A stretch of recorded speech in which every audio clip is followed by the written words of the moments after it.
Good afternoon, everybody. I apologize for my tardiness, but I came directly from the Oval. I have some newsy updates to share from the President, which I know you all very much value and appreciate. So let's get to it. The President promised millions of Christians across the country on the campaign trail that he would create a White House faith office when he returned to the White House, and he has delivered on that promise. The White House Faith Office has put together an extraordinary week-long celebration currently underway for Holy Week ahead of Easter Sunday. The President signed a Holy Week proclamation, filmed a special presidential video message, and will be hosting a pre-Easter dinner tomorrow night and a White House staff Easter worship service on Thursday. The President and the First Lady are honored to continue the tradition of the White House Easter egg roll, which will take place on the South Lawn next Monday. In other news, President Trump is turning America into a manufacturing superpower again. Yesterday, there was a monumental announcement by NVIDIA, one of the largest companies in the world. This is just the latest example. For the first time ever, chip-making giant NVIDIA will produce AI supercomputers entirely in the United States, as part of its pledge to produce $50 billion worth of AI infrastructure in our country over the next 4 years. With their manufacturing partners, they have commissioned more than 1 million square feet of manufacturing space to build and test NVIDIA Blackwell chips in the great state of Arizona and AI supercomputers in the great state of Texas. NVIDIA's founder and CEO Jensen Huang touted how the engines of the world's AI infrastructure are being built in the United States for the first time. This is the Trump effect. This follows trillions in other U.S. investments announced already, including $500 billion from Apple in U.S.-based manufacturing and training, $100 billion from TSMC and U.S.-based chips manufacturing, and the $500 billion private investment led by OpenAI, Oracle, and SoftBank in artificial intelligence infrastructure. Under President Trump, we're going to produce the cars, the ships, the chips, the airplanes, minerals, and medicines that we need right here in America at the hands of American workers. On the border, President Trump continues to break records and protect our homeland. According to CBP, Border Patrol apprehensions along the southwest border for the entire month of March 2025 were lower than the first 2 days of March 2024 under Joe Biden. Incredible law enforcement officers are arresting violent illegal aliens from American communities every day. Here are a few examples from the latest ICE report, which I received this morning. ICE Los Angeles arrested a 54-year-old citizen. Hiding in Maryland has been nothing short of despicable. Based on the sensationalism of many of the people in this room, you would think we deported a candidate for Father of the Year. That's because, unfortunately, many in this country care more about this quote-unquote Maryland father, a legal alien MS-13 gang member, than a Maryland mother and an American citizen who was brutally murdered at the hands of a different illegal alien. Of course, I am referring to Rachel Morin. And if you didn't see yesterday, a Maryland jury found illegal alien Victor Antonio Martinez Hernandez guilty of murder in August of 2023.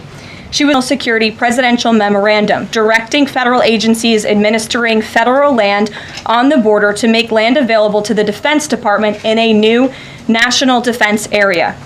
This followed the president's day one executive order committing his administration to marshal all available resources and authorities to stop the unprecedented flood of illegal aliens into our country and to obtain complete operational control of the borders of the United States of America. Once again, the president is fulfilling another key promise. This new national defense area spans more than 170 miles across our border in New Mexico, but in the coming weeks, this administration will add more than 90 miles in the state of Texas. This national defense area will enhance our ability to detect, interdict, and prosecute the illegal aliens, criminal gangs, and terrorists who were able to invade our country without consequence for the past 4 years under the Biden administration. It will also bolster our defenses against fentanyl and other dangerous narcotics that have been poisoning our communities. With all of this work being done to make America great again, we continue to see a positive response from the American public. A brand new poll published from the Daily Mail and JL Partners this morning found that President Trump's approval rating is at an all-time high. That's because the president is working tirelessly to keep his promises to the American people, as I just saw him doing today in the Oval Office. We have a reporter in our new media seat today, Matthew Foldy. I like your boots, Matt, who is the editor-in-chief of the Washington Reporter. Washington Reporter is a new, fast-growing outlet that breaks stories about legislation and interviews leaders in Congress and across the administration. The publication's readership includes the highest levels of business and government. And with that, please kick us off, Matt. Thank you, Matt, for being here, and thanks for the question. When it comes to Harvard, the president's position on this is grounded in common sense, in the basic principle that Jewish American students, or students of any faith, should not be illegally harassed and targeted on our nation's college campuses. And we unfortunately saw that illegal discrimination take place on the campus of Harvard. There are countless examples to prove it, particularly with the stunning confession by then Harvard President Claudine Gay, who said that bullying and harassment depended on the context.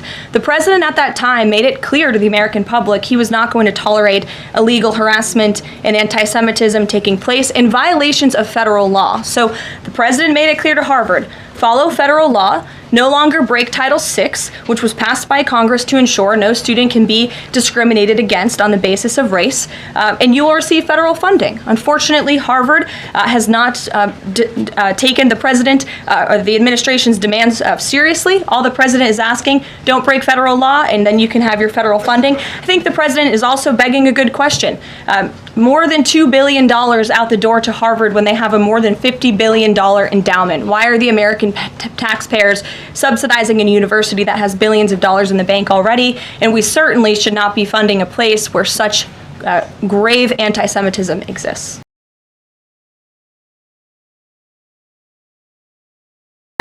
It's mind-boggling, the priorities of the modern-day Democrat Party. I think it's atrocious that you have Democrats in Congress on Capitol Hill who swear an oath to protect their constituents and to serve them in Washington, D.C., spending more time defending illegal immigrant gang members than their own constituents and law-abiding American citizens like Rachel Morin.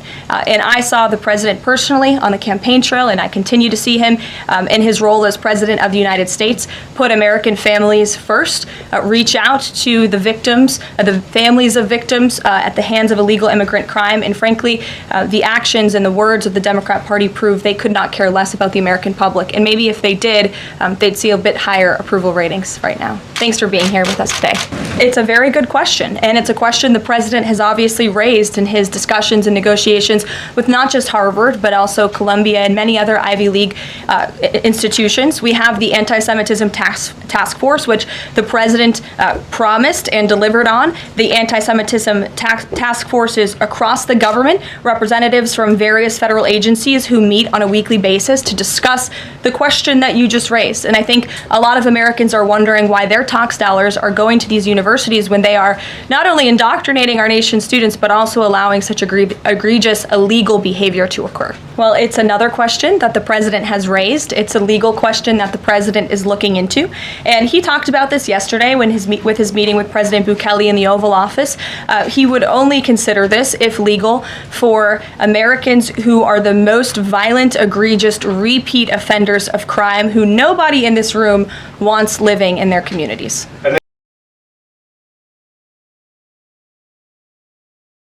I spoke to White House counsel's office about this morning because obviously another rogue district court judge is trying to block the administration's mass deportation efforts with this latest injunction. We will fight this in the court of law, and we will ensure that every individual who illegally entered our country and was really taken advantage of by the previous administration because they abused the parole system in this country to fast track legal status, as they said, for these illegal immigrants, and they completely abused our legal system. Many of these paroled individuals were then given temporary protective status, which the intention of that TPS was only supposed to be used in times of war or storm or destruction in the home countries of these migrants. It was completely abused. These migrants came here for economic reasons, and they illegally entered our country, and the president is not going to tolerate that. And so we will continue to focus on deporting as many individuals as we can.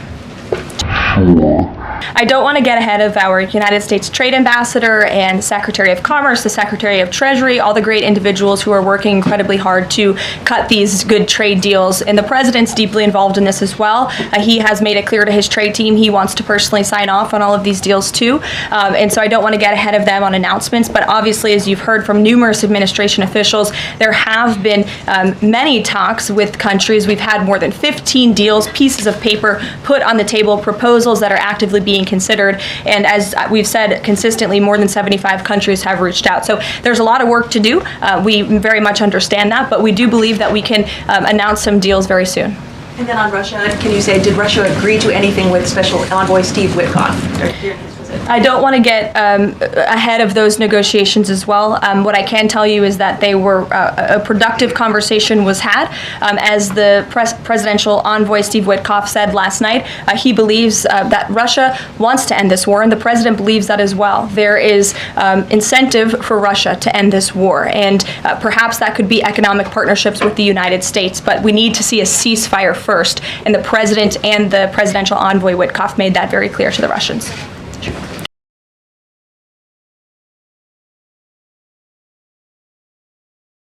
Well, first of all, the information was released by the Department of Homeland Security. The individuals on the flights to El Salvador are foreign terrorists, and those are counterterrorism operations. They are much different than the arrests and final order of removals that you see on a day-to-day basis that law enforcement agents are conducting around the country. That information was not, to that detail, was not released by DHS, though. I just told you the reason. It was a counterterrorism operation, a deportation of foreign terrorists, not illegal criminals who have been convicted of heinous crimes living in our American communities. Two different things. Foreign terrorist, illegal immigrant criminal, two different things, two different definitions. You should look them up. Go ahead. Look, I've seen this idea proposed. I've heard this idea discussed, but I don't believe the president has made a determination on whether he supports it or not. I don't have updates. I have not seen that report, but I can certainly check in with our National Security Council. I have spoken to the president about Eden Alexander, and he's made it very clear to our national security team that finding him is a priority, but unfortunately I don't have any updates to share. But it's a very important matter, and certainly we can check in. We are complying with all court orders. So I see what you're trying to do there with that question, but we're very confident that every action taken by this administration is within the confines of the law, and we continue to comply with the court's orders. And you have seen that, and the president made that clear yesterday in the Oval Office with President Bukele.